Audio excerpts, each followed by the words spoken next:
Hello, ladies and gentlemen. Welcome to Film Frauds, and myself, Matt, and my two co-hosts, Mark Hello. and Tyler, Hello. providing completely unprofessional, 100% biased opinions on the movies of today, tomorrow, and yesteryear. But today, we have exciting news that we took some time off because Tyler and I got married, and that's why I'm filming from his house now. This is where I live. Yep. Very beautiful. romantic. Yeah, romantic Yes. 2 months. Yeah. Yeah, but Tyler, what movie were we talking about today? So today we're My talking love. Matt, I'll be there soon. Don't worry. Today we're talking about 2017's Paul Thomas Anderson's Phantom Thread. If you don't know already, I assume many of you guys do, but Phantom Thread stars Daniel Day-Lewis and Vicky Krieps, not the food. But basically, the movie stars Reynold Woodcock. Daniel Day-Lewis is Reynold Woodcock, who is a dressmaker in London, England. One of those, and it really details the story of his relationship. One of those places. There, it details the relationship between him and this girl. It's either London or it's England, but it can't be London, England. It can't be London, England. It's either London or the entire country. Yes. It details the movie's really about Reynolds Woodcock as he operates as like a dressmaker, and his relationship between this girl Alma and their dynamic and really where their relationship goes. And it's basically what happens when you get the most idiosyncratic and anal person ever, and you stick him with someone who tests that patience entirely. We have all seen Phantom Thread twice by this point. Yeah. I think. Yes. I think we're all probably on the same boat in terms of opinion on the second watch through, but I'm curious to see what you guys first thought on the first one. So Matt, you watched it once after your first time. What do you think after your first time? I watched it because Mark was like praising it. He said it was PTA's best. So I was like, oh, I should just watch it. And then I watched it one day, like with like the idea of only watching like half of it and then watching the second half of it later in the day. But I got like completely sucked in by the movie and I had to finish it. And I think when I first saw it, I was like, this is PTA at its absolute best. And then when I rewatched it, the opinion stays true to me. I think this is probably PTA's strongest third act, which is kind of like I noticed a criticism in our reviews for other films was that the third act, although great in its own right, like sort of meanders at times. And I feel like this movie has its strongest like conclusion to a film. And I think this movie is, when you compare the the PTA Daniel Day-Lewis collabs, like the other being There Will Be Blood, I think this movie is much better than There Will Be Blood. And yeah, those are kind of like my general ideas on it. Mark, what did you think after first watch? My first watch. Well, before I watched it, I know that you had seen it, Tyler. You actually lent me your copy. You lent me your copy. You lent me your copy, and then I just streamed it. Yeah, so I lost my copy for 4 months. Well, you have it back now, so stop complaining. So Tyler watched it before me, probably like a month or two before me, and this is back. I think this is in the fall. Yeah, I think, a while ago. Maybe in the late winter, early spring. And I watched it. Tyler said, it was pretty good. It's a good movie. It's boring. And then talks. And then I went into it, and I came out, and I was like, when you watch a really good movie and you're kind of stupefied. Yeah. That's sort of how I felt after watching it. And I was like, why didn't Tyler like absolutely freak out about this thing? Yeah. He's completely discredited himself. Yeah, I was probably the lowest for some reason out of all three of you. I watched it. Yeah. I was tired, and I finished the movie, and I was like very overwhelmed. Like I remember like watching it the second time, I picked up on so much more stuff. But the first time I'm like, what's happening? Like this is probably, is it his slowest movie? Maybe.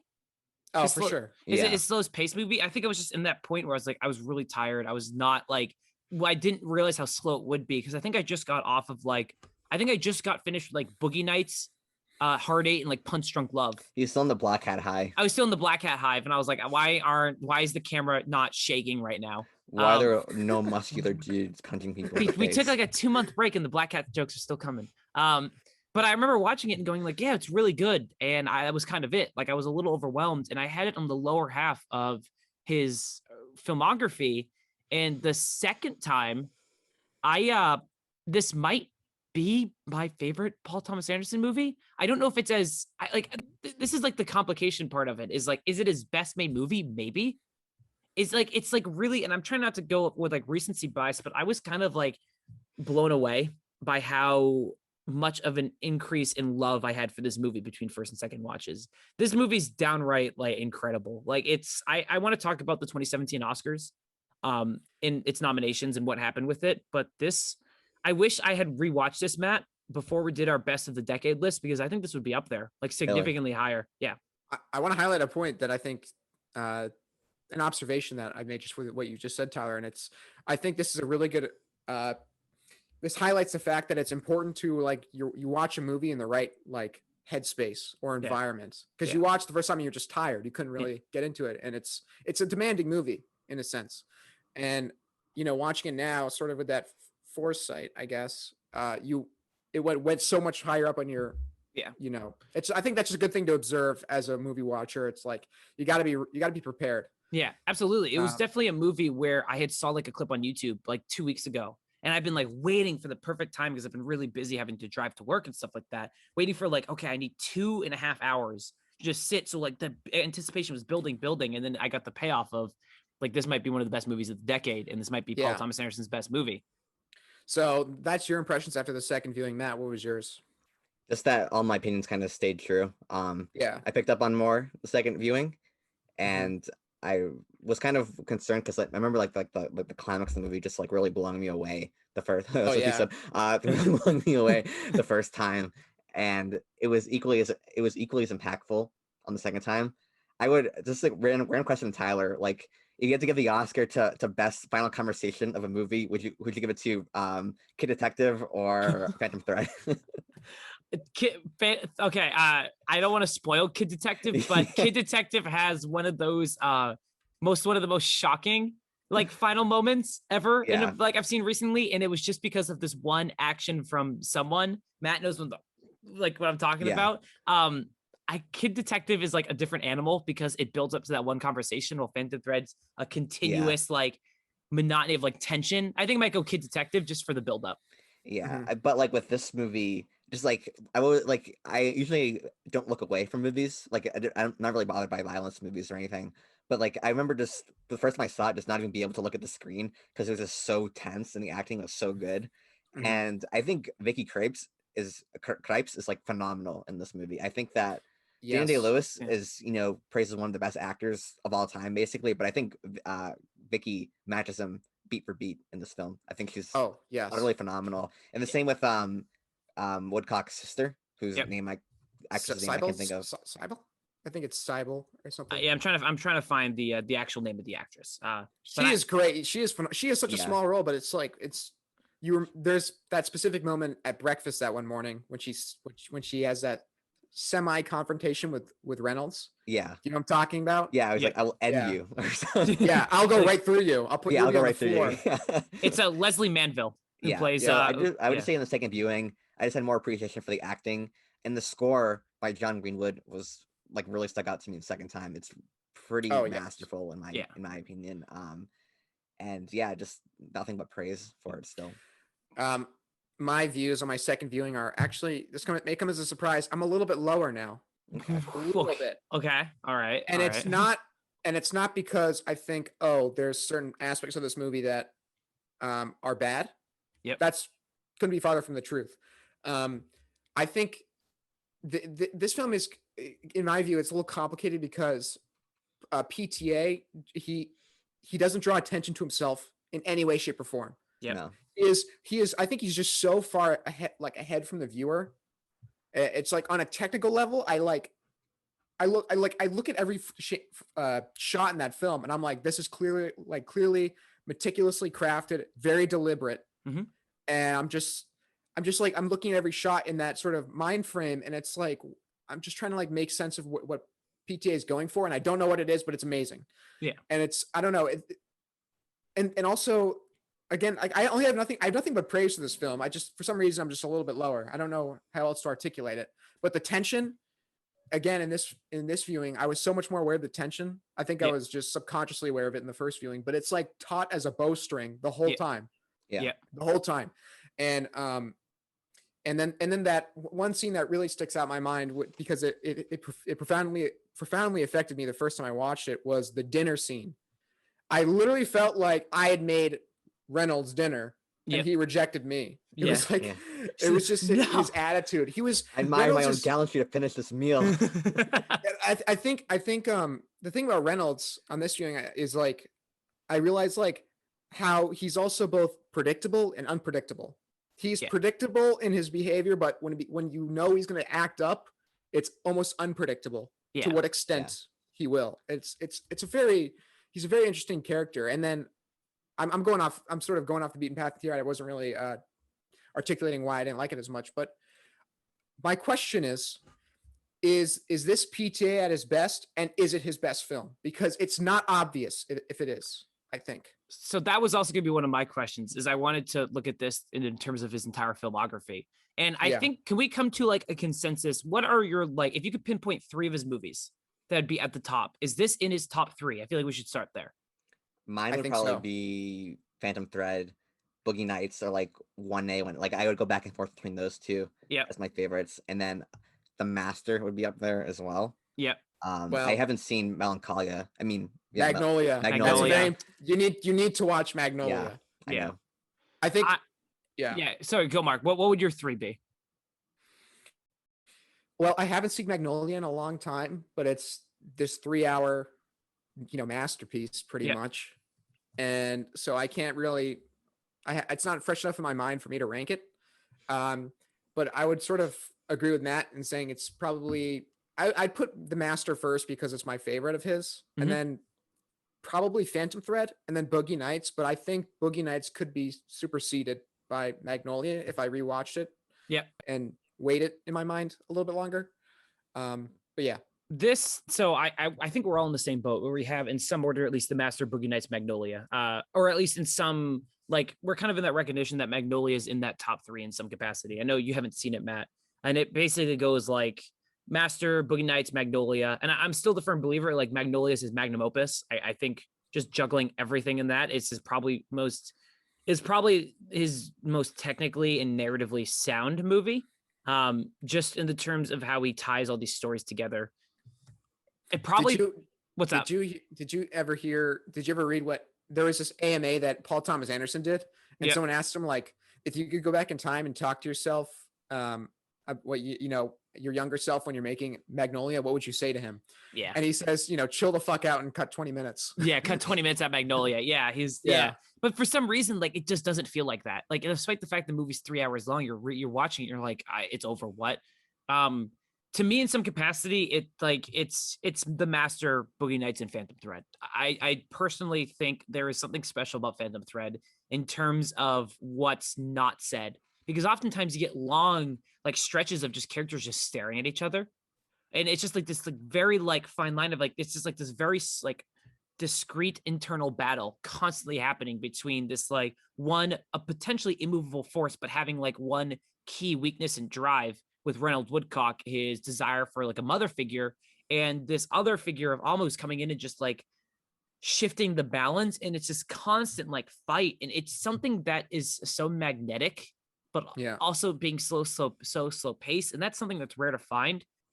I think it would probably be in the top 2. I have to rewatch Boogie Nights. It's been it's almost a year now since we did our first initial episode on that. I still think I might like The Master more. I think The Master is, like, truly special. There's just something about The Master that is, I think, just better than this movie. And it's like comparing apples to oranges to a certain point. I think for me, I love The Master, and I'm like, is it better than Phantom Thread because I like the movie more, which I do, or is it on a technical level, in a screenwriting level? I can't make the I think it's both for me. I think it's both. I think The Master is just a better made movie for me, at least. I think what makes Phantom Thread better than The Master for me is, like, in our review for The Master, like, I don't think the third act of the movie is particularly good of The Master.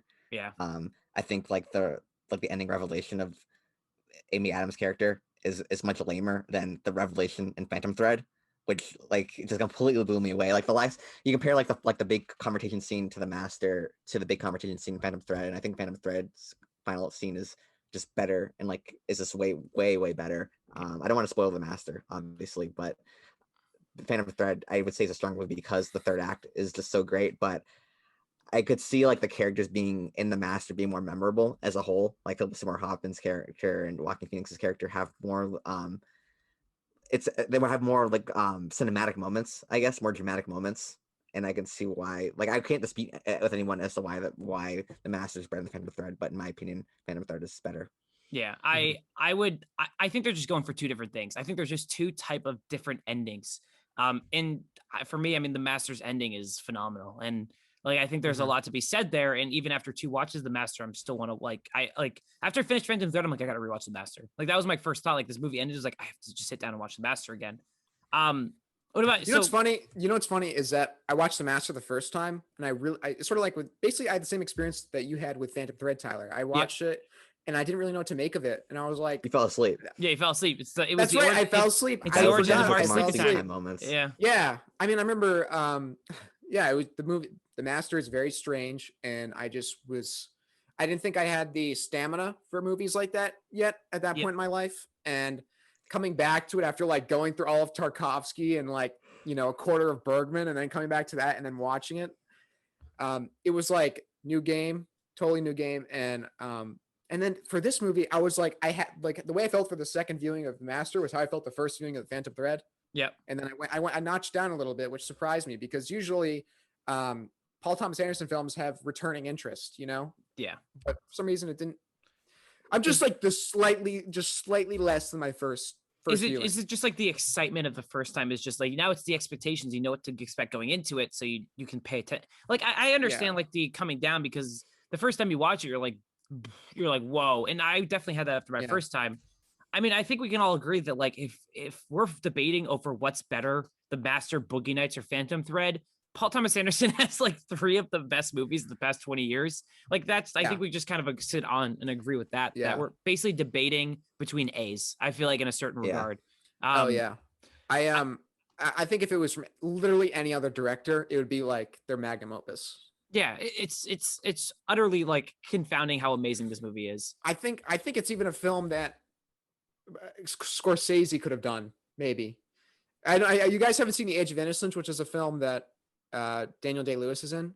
Yep. It kind of reminded me like of that movie, maybe because of Daniel Day-Lewis, but it showed that Scorsese could balance something that wasn't a gangster movie. He's like the master. I mean, who am I to make that judgment? But yeah, like if Scorsese made this film, I'd be like this is unbelievable. But like Paul Thomas Anderson is just he never misses. It's so funny because like when you think of if you didn't know who PTA was and you watch Phantom Thread, you'd have like an idea like snobby British man kind of guy who would make this. But then you see him in interviews and he's kind of just like I said that because I thought it was cool. Yeah. Yeah, he's just the most chill guy. He's just so casual about everything. And like I was watching a New York panel for Phantom Thread, and some guy was very nicely kind of asking like if he was inspired by any other movie to make Phantom Thread. And he's like, did you take influences? He goes, oh no, taking is the right word. I took a lot from certain movies. Yeah. So he's so humble, and you wouldn't think that, like considering the movies that he makes. For a while, I always mixed up when I was really like young and stupid. I was confusing Paul Thomas Anderson with Paul W.S. Anderson. This guy's really like inconsistent. Yeah, it was like he was like with Magnolia and Resident Evil. Like, man, he's really up and down on this one. I do want to talk about this movie with the 2018 Oscars. I just want to read you guys some of the Best Picture nominees. I think we all know which one won in 2018. It's Shape of Water. But I would just like to read. But I would like to just read the nominees for you guys, at least in this one, and just look at like, hey, Phantom Thread got 6 nominations and 1 for production design, and I feel like coming back to it, I feel like it should have won more, but we'll get to that in just a second. So Best Picture was Shape of Water. We had Darkest Hour, Dunkirk, Phantom Thread, 3 Billboards, Get Out, The Post, Call Me by Your Name, and Lady Bird. And Shape of Water is like the middle pack of that movie. Of this, I think the Oscars are clearly in a battle to stay relevant. Yep. I think they may have chosen. I think if they chose a film about a British tailor fashion designer, yep, all those people on like the internet would be like, oh, the Academy is so out of touch. It's the most Oscar bait film ever. Which, if you hadn't seen the film, I probably would have held that same opinion. Honestly, to be honest, I'm not trying to condescend to anybody. Yeah, I'm not trying to condescend to anybody. I'm just saying that I think The Shape of Water was like a really good midpoint because it had that like sort of science fiction aspect to it that could draw in a lot of people with the title of, and also Guillermo del Toro, because he's great. A lot of fish monster representation in in that movie. Yeah. We really, I just think that if we're talking about the most like The Shape of Water is this weird. I understand the battle of relevancy, but you also had Get Out and Lady Bird, which are two excellent choices in terms of like tackling like I guess other representations. I mean, Get Out is probably they're just phenomenal films. They're just phenomenal movies, and like I think in terms of like what is going to be the most culturally relevant in 10 years, it's going to be Get Out. It's going to be Get Out and Lady Bird are going to be the two most significant movies that came out of this 2018 Oscars. But The Phantom Thread is probably the best movie here. Like I really think like looking at it, like I personally love Three Billboards. I don't think it's the best movie. I love Lady Bird and I love Get Out, but I just there's something about Phantom Thread that I think is very magnetic. And you're looking at it and it ages. And the movies that stand out from this year are Phantom Thread, Get Out, and Lady Bird. I just think it's one of those like very weird choices to choose Shape of Water. I also think, and this is where we get to director, where you have Guillermo del Toro for Shape of Water, you have Christopher Nolan for Dunkirk, Jordan Peele for Get Out, Greta Gerwig for Lady Bird, and Paul Thomas Anderson for Phantom Thread. That's a stacked list. That's an incredible list of directors. Does Guillermo del Toro, arguably the weakest director of that one. Does it get to that? Should it won? Should it have like triumphed over the rest? What do you guys think? I think Paul Thomas Anderson should have won. I think I remember watching Shape of Water and being like, that's it. It's like it was just so fine. Yeah. I like Guillermo del Toro like on principle. Like I like what he stands for.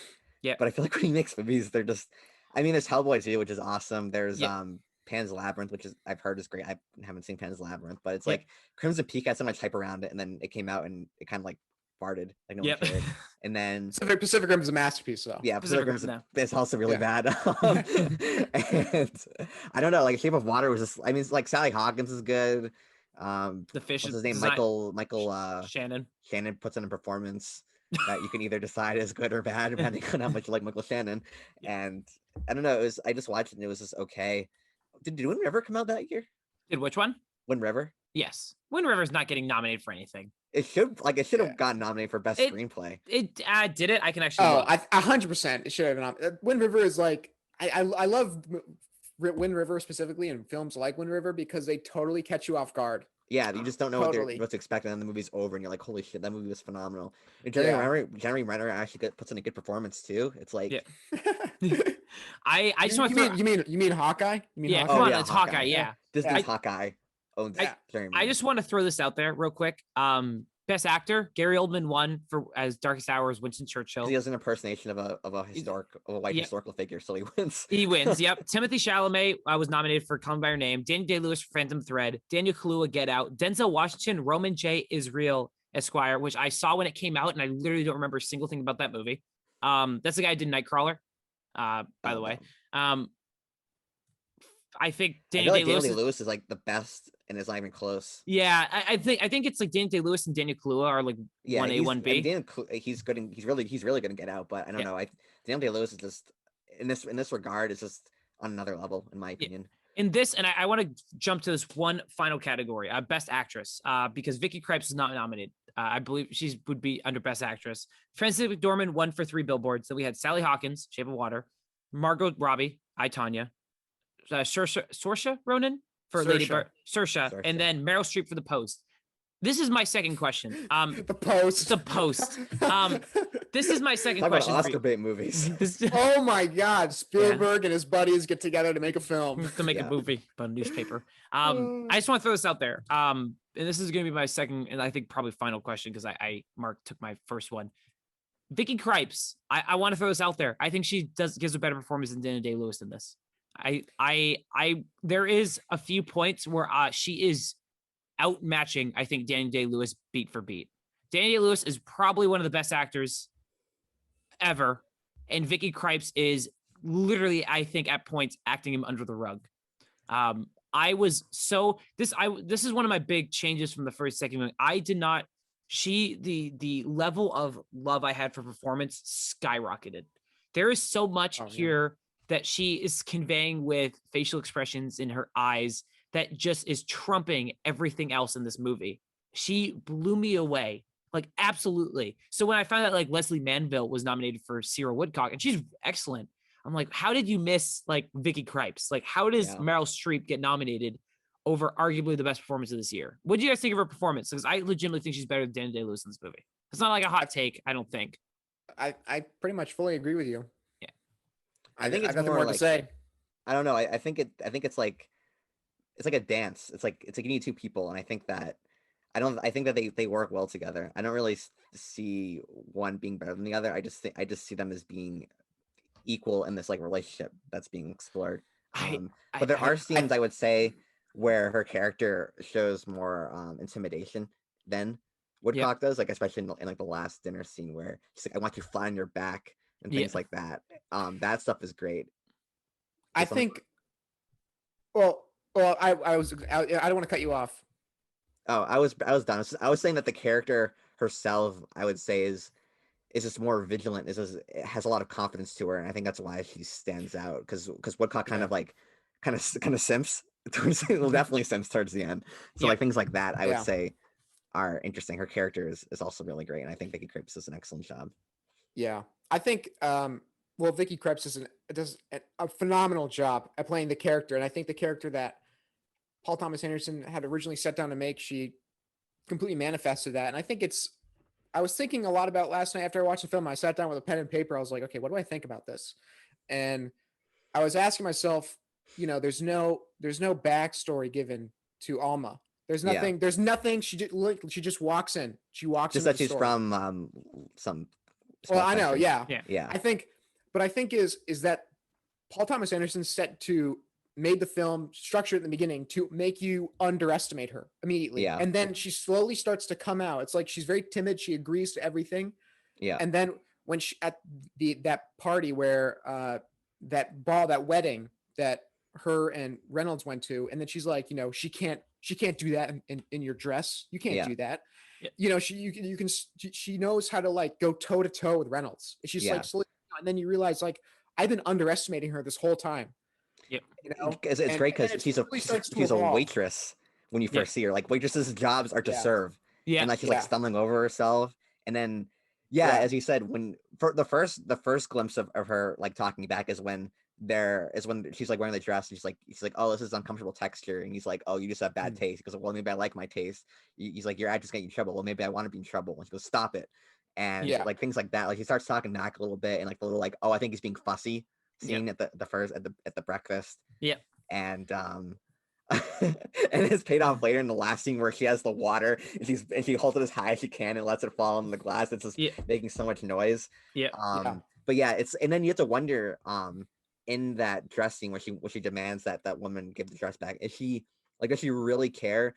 Is it because of her loyalty to Woodcock, or is it because that she wants to get into Woodcock's side? She knows the relationship of the house and like the power structure of the house. So I have a few things on that, because so this is just spoilers for Phantom Thread. I just want to throw this out there. We've already been talking about it, but now we're probably going to go into specifics because I believe it's a combination of both.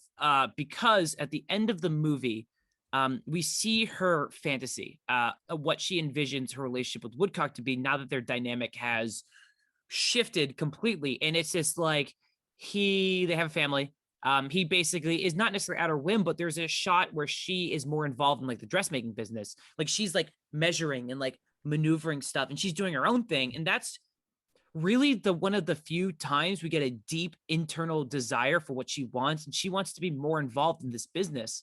So I think when we have that scene where that's that outburst, she's like, you can't do that in that dress. I think that's a combination of trying to appease Woodcock because we know she's trying to meet him somewhere, but also this like deep desire to be like, no, we worked hard on this. Like we worked hard on this, and I'm not going to let our project be ruined. And I think because of that fantasy at the end, we get this like a little time to be like, okay, a lot of this is starting to make sense, because we like why she is staying so much is not just her loyalty to Woodcock, which not even loyalty, but like dynamic with Woodcock, but also there's a desire for her somewhere in here. She wants to be a part of this.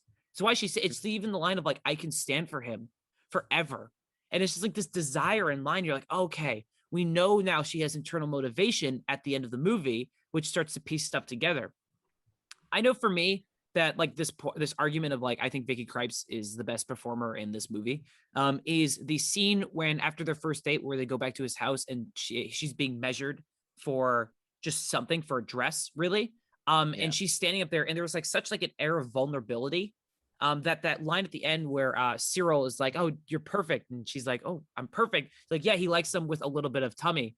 Yeah. Like, and you're just in that like look of just like insecurity is like so prevalent, because then you get her narration where she's like, "I've always been uncomfortable with my body," Yeah. and then things start to piece together, and you're like, "This is so well structured," and this is why I start to like really fall in love with this movie, is these little details of And also in just, that same dressing scene, like when she measures her breasts, yeah, and he goes, "Oh, you have no breasts," and he's like, "I'm sorry." He's like, "Oh no, I can give you breasts yeah, if I desire to." yeah. If I desire, yeah, So it's like just there's like that establishment that he's in control at the yeah. start.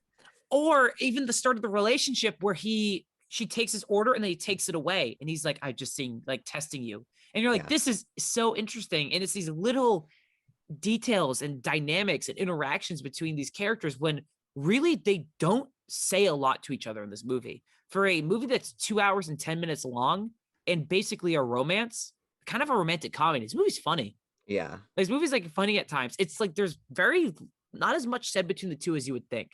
Yeah. I was Mhm. wondering, like a theory that I have for this video, like as for this movie, as to why Woodcock doesn't just dump her, Yeah. is because like her body measurements are probably equal to what her mother's were.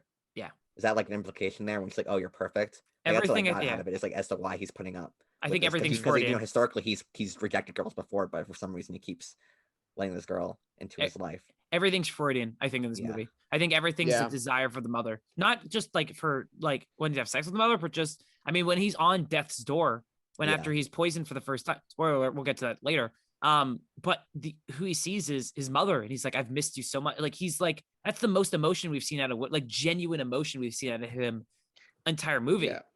Mhm. Yeah, yeah. After watching the film, I was like, man, Sigmund Freud would have loved that. Yeah, like that's like it's a test case for him. It's like a 2 hour and 10-minute porno. Yeah. You know, I was thinking about this last night. I was like, okay, imagine if like, okay, let's say you're like a Hollywood screenwriter, right? And some executive comes into your office, if screenwriters even have an office, and says, "I need you to make a story where a couple absolutely hates each other unless one of them is poisoning the other with the other one's knowledge. Make a story around that." Make it and make And him be then like Paul his Thomas, mother. that's what Paul Thomas Anderson did. Yeah, Yeah. basically. Like, how do you even He come up He with warranted the situation where they had to poison one had to poison the other to love each other. Isn't that like Yeah. unbelievable? He said that Yeah. he came up with the idea because he was sick and his wife was being nicer to him while he was sick, and that's how he got the idea for Phantom Thread. That's amazing. Really? It's like Yeah, that's amazing. this thing that Wow. that Art imitates life. yeah, Yeah. exactly. That interaction was like what sparked this. Oh no, life from this- imitates art. Yeah. Life imitates art. Yeah, it's Yeah. just one of these things of just like, and this is where I was, and this is where my second viewing really helped. Was I was very like I didn't really like grasp the full dynamic at the end of the movie, and then like you watch it the second time, you're like, oh, he just like it's just the mother, like he just wants, like Yeah. he just wants the He mother wants to be figure. cared for. He wants to be cared for like his mother. Which is also his desire for control, is him, what's the word, where you overcompensating for his Yeah. need to not be in control, Yeah, for his need to absolutely. have him to be mothered. It's really great. I do. I this is just throwing off, but I love the sound design of this movie. Like little, yeah, the little are like hyper focused on, and like when she pours the water at the end, but like even after they get married, and she's chewing, and you just feel like the annoyance, like you're Yeah. annoyed as an Yeah. audience, but you're like, what the fuck? But you also, I just love how there's almost no. Well, there's a few things I love about this movie, and I really like this. Is I wish we would have done our video of the top 10 of the decade after I rewatched this. But just the moments of like lack of intimacy between the two people, like we really don't get. Like there's like two scenes of them like romantically involved. Yeah.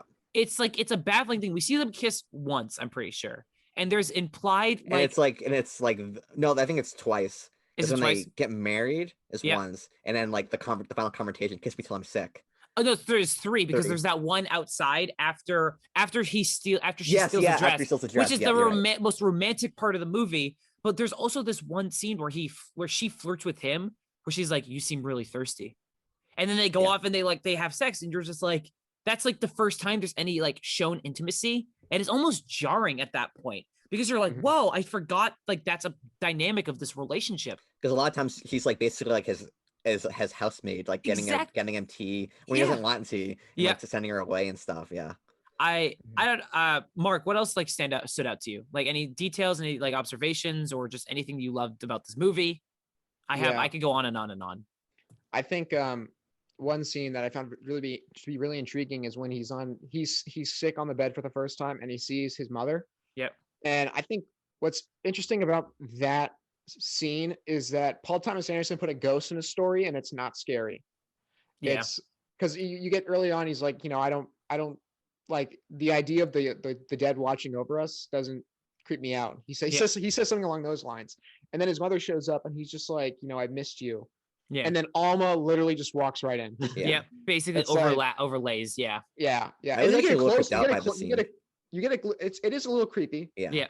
but the way that it's shot, you have that wide shot where she sort of in the darkness, and then you get a like a medium shot of the ghost, and I don't know, it's sort of like it makes it as less it makes the ghost less obscure, and it takes away that sort of like I won't say horror, but It's not a Conjuring movie. It's not like be uncanniness. scared. Yeah.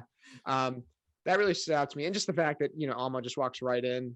And then replaces her basically, like And he fades replaces out her. and then Yeah. and then Yeah. she's in. Yeah. That's where his revelation is. He's like, oh, it's Alma, and then the doctor comes and he's like, fuck off. Yeah. Yeah. Fucking- I found my Who's woman. The doctor. Do you know who the doctor is? It's oh my god, it's the son of Brendan Gleeson. Yeah. Yeah. I remember going that through the makes sense. credits and being like, Gleason. I was like, oh my god, yeah, he's the son of Brendan Gleeson. I like how the doctor's basically like horribly mistreated by everyone the entire movie. Yeah. That made me basically. laugh. I know He's so that polite, like he doesn't care. He's like, Yeah. okay, he's like, whatever. I'll come back people- tomorrow. Yeah, he'll be back tomorrow, whatever. I love the dynamic between Cyril and Alma. There is like they speak like 15 words to each other the entire movie, and it's like a constant battle between the two. It's amazing, and I love it.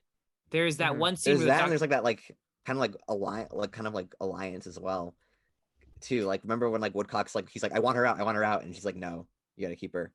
yeah, well, sort of. Yeah. I don't know if there's ever like a true alliance because we really just get like these tension stares until we finally get the thank you, Mrs. Woodcock, and they both like Yeah, No, yeah. they would say the same words. yep, and they're basically doing the thing where we're trying to walk a little bit faster to be Yeah. like it's like one of those things where you're like, okay, there's like it's finally stated, or the idea of like the fussiness, or when she goes to make he's like he won't like the surprise. She's like, I have to love him in my own way, or I have to know him in my own way, or whatever it is. She's like, you're gonna fuck up, like all right, whatever. And then we fit into and it does happen, yeah.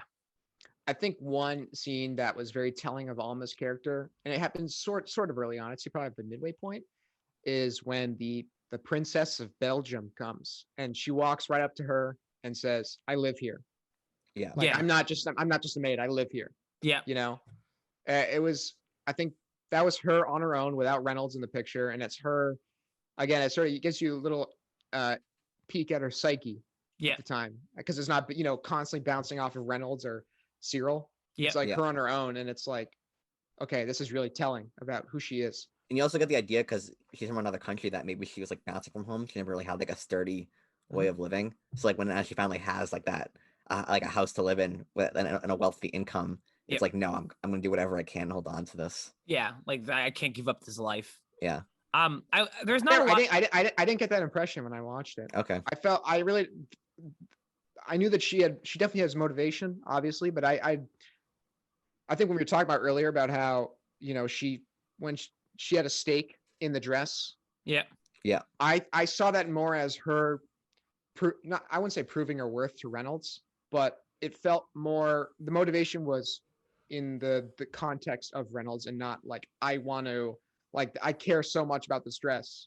Yeah. I think she was figuring out Reynolds at that point, and I think she saw that opening where it's like, I could really prove myself here.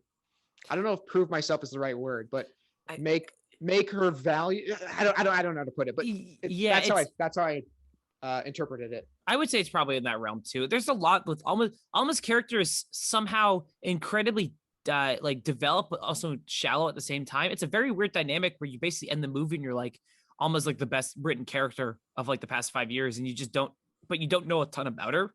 She really like, I do like the idea if he just like goes to get breakfast and like that's like the life altering path he leads down. Can we talk about the fact that Reynolds Woodcock literally eats like everything in this movie and then is still like incredibly skinny?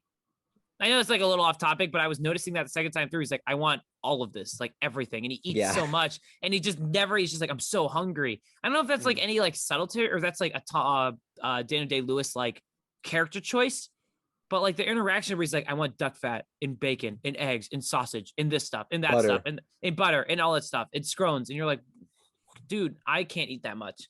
It's like a little like, I think it might be like a funny character beat, but it always like it stood out to me on a rewatch. Like, should I be paying attention to this? Like, what is this? What's going on here?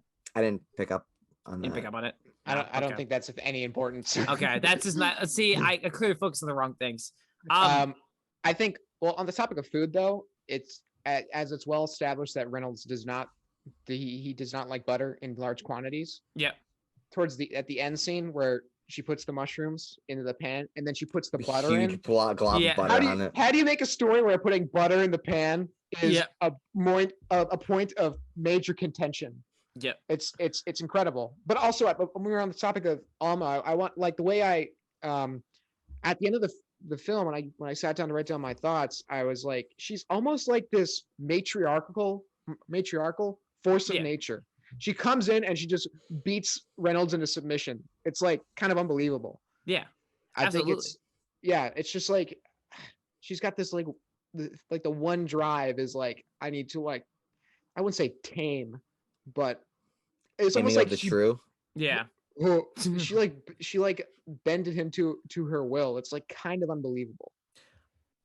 I don't like it really. There's no backstory. She just comes in and just like beats him into submission. And that's the interesting character dynamic here that makes the tension so that is basically like when we get that final confrontation where she puts down the omelet and he just stares at her.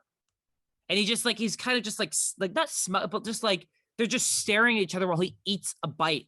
And then he's chewing it. And it's just like this tension of like she won. And I don't know how to process this movie still because it ends on like the most fascinating note ever of him basically accepting like being poisoned and being sick it's a baffling like almost one sort of because we don't know the dynamic. We see the fantasy at the end, but we don't know the actual end of their relationship and what happens.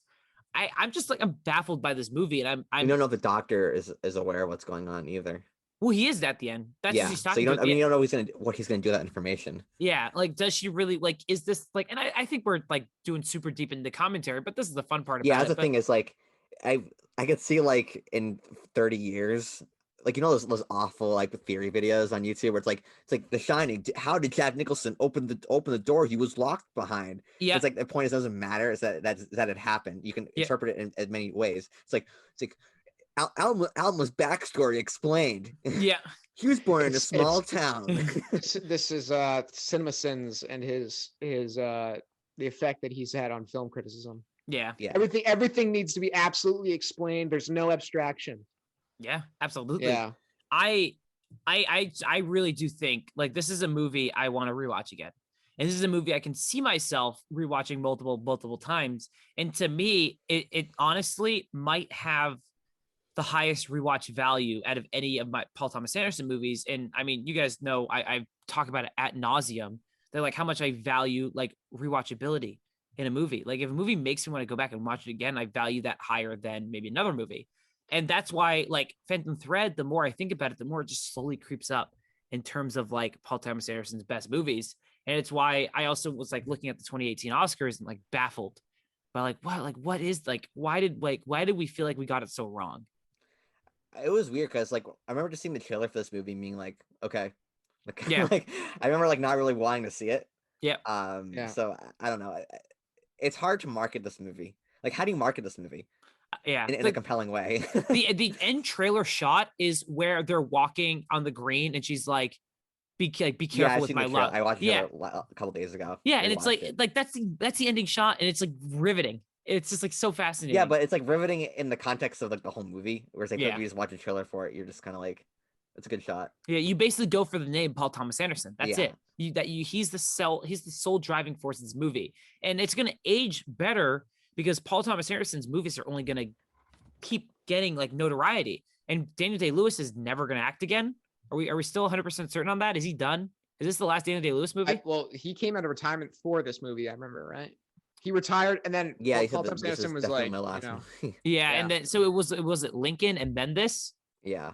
So like he just went out. Like I think we're just gonna look back and go, holy shit, Daniel Day-Lewis, and we're gonna go back. I think this movie's just gonna age wonderfully.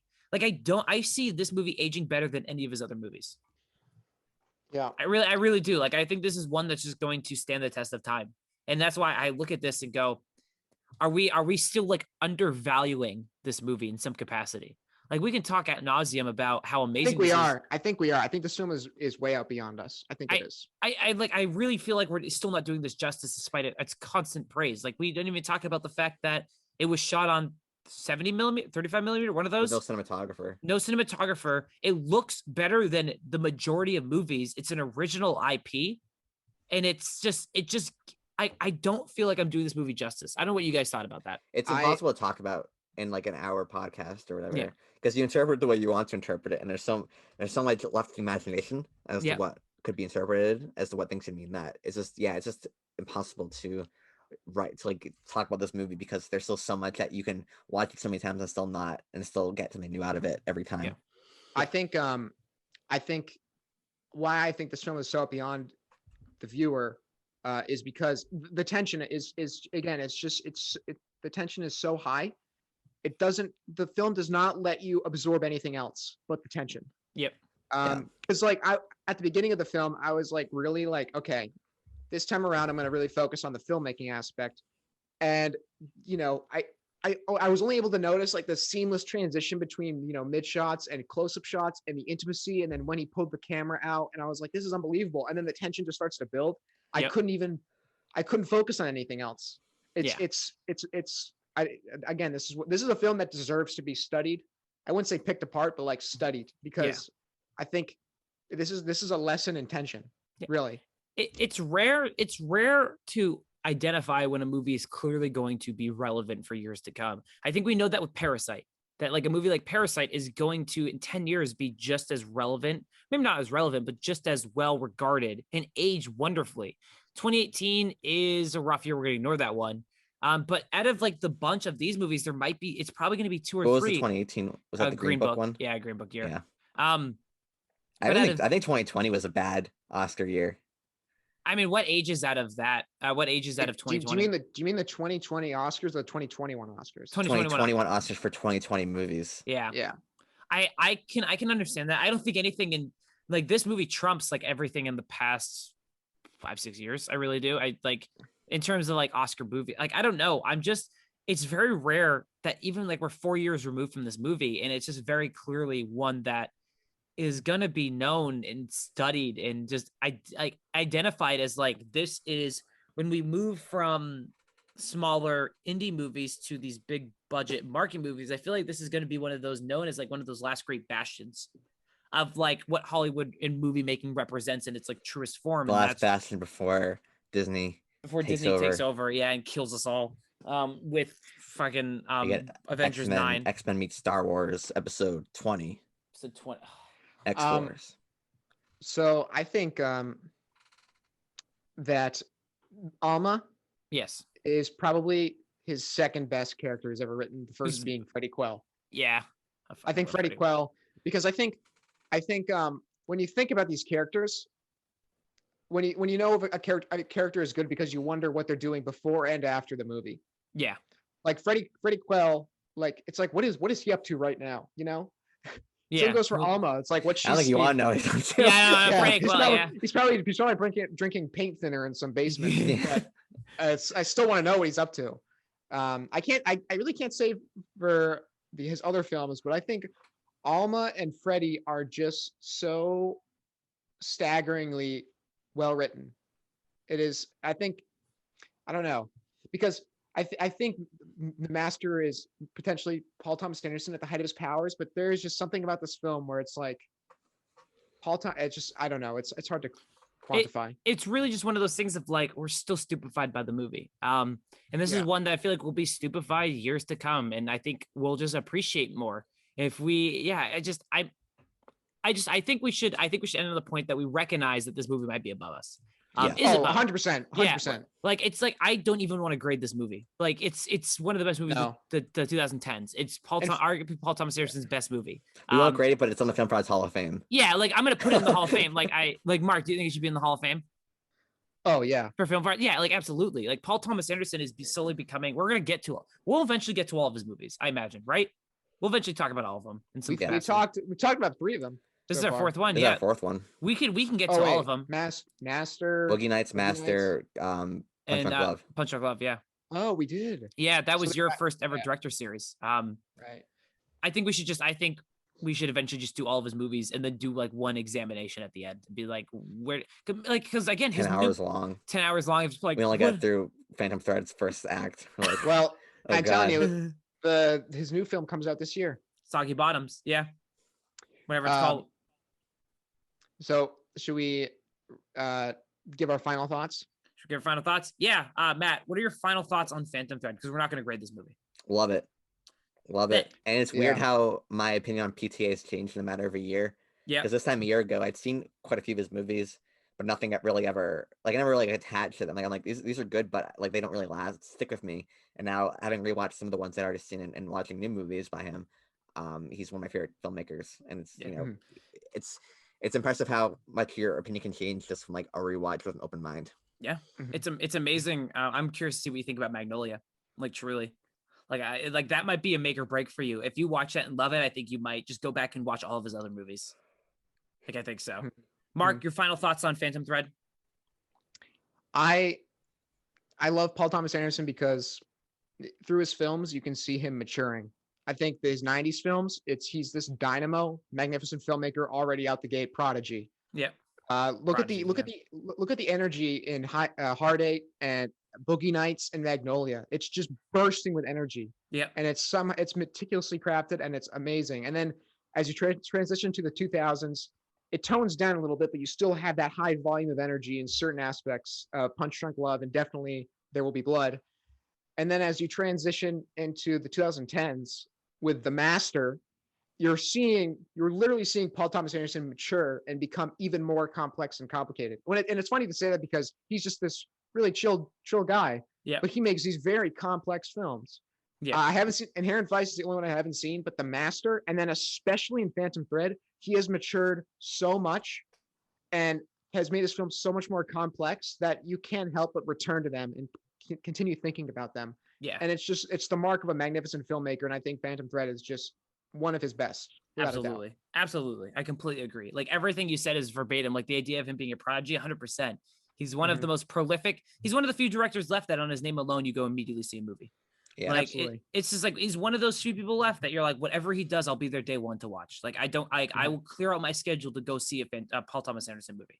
And he's earned it. And I think we could talk about ad nauseum how much we love him, but I think really the only thing left to do is to just slowly go through his movies over time and talk about Inherent Vice and talk about Magnolia. I'd love to do it. I'd love to talk about Magnolia with you guys one time. I think that'd be a very fascinating discussion to go through. But yeah, I think that's going to end it for our first episode back as Film Frauds. Do you want to give kind of an inclination of what we plan to try to do?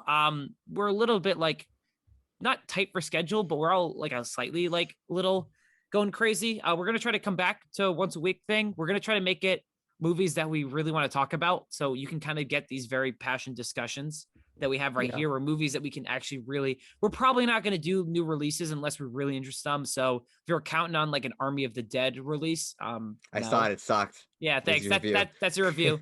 I think this is I'm proposing this for the first time. My fellow Film Fraudians haven't heard this for the first time, but I think we should change our since we're doing films we only care about, like the ones we really are passionate about. I think we should throw away with the ABCD scale. Yep. And just the grading system should be, is this worth the viewer's time? Yeah. Is it worth their time? Odds are it's going to be yes. Absolutely. 100% for this case. It's absolutely worth their time to watch. Yeah, absolutely. I would absolutely agree. And I think that's a good idea. And I think because I know for us that talking about movies that suck aren't as fun as talking about movies that we love. And we're not going to, except for Black Cat. We're Except not for Black gonna. Cat. We probably will all. These are all gonna be movies. Like I know Matt wants to do The Lobster, and I would love to talk about The Lobster, but I don't like The Lobster, and I'm completely fine with that. Well, maybe going with open mind in your next viewing, you Yeah. might like it. Yeah, who knows? Like that's the thing, though. It's like we want Yeah. to talk about interesting and good movies that we want to talk about. We're gonna Yeah. try to come back. We might have some episodes where it's just two of us, alternating, kind of like Mark and I or Matt and Mark. We'll figure it out. But really, we're gonna try to come back. We're gonna try to do once a week, once every 2 weeks. We'll just try to get when we're free and keep going. There might not be a consistent like. I'm guys. Hold on, I'm wrapping up. I'm getting everyone what you want. There might not be a My consistent God, it's schedule. like I'm listening to a NPR podcast. Shut up. I'm helping for the long run, so we don't have to do this. It might not be the most consistent schedule. We're gonna try to do it when we're free, but we'll get stuff out. So yeah. Final thoughts? That was a very long way of saying that. Well, shut up because you interrupted me, bastard. You're in my room. I'll beat you up. I know where you live. Well, I'm gonna play Jenga with these books, I think. Yeah, ruin them. I don't care. I know where you live. All right, guys. Any final thoughts before we head out? Do you want to plug our other channels? Do we want to, Mark? Our channels that have more views than Phil Price. Yeah, so we're not really subscribers. plugging anything. People are demanding a Phantom Thread motherfucking podcast. Yeah, we got demanded. Mark, do you want to, or you want to hide it? No, I don't have to hide it. You can do it if you want. I don't All care. right, mine is Matt's Bookshelf, Mark's is Drunzo, and Tyler's is Colorful Penis. And those are our podcast. Those are our other channels. Yeah, we'll put the links in. I'll put the links in the description down below and stuff like that. I have a funny next video I'm gonna do. I have a funny roast that has like a clip from The Office I'm gonna use. Oh my God! no. Oh no! It's gonna be fucking hilarious. Okay, I can't wait. Yeah. All right, guys. Thank you guys for watching. This will be up shortly. It doesn't matter. They'll watch it. Thank you guys for watching, and we'll see you again soon. Bye.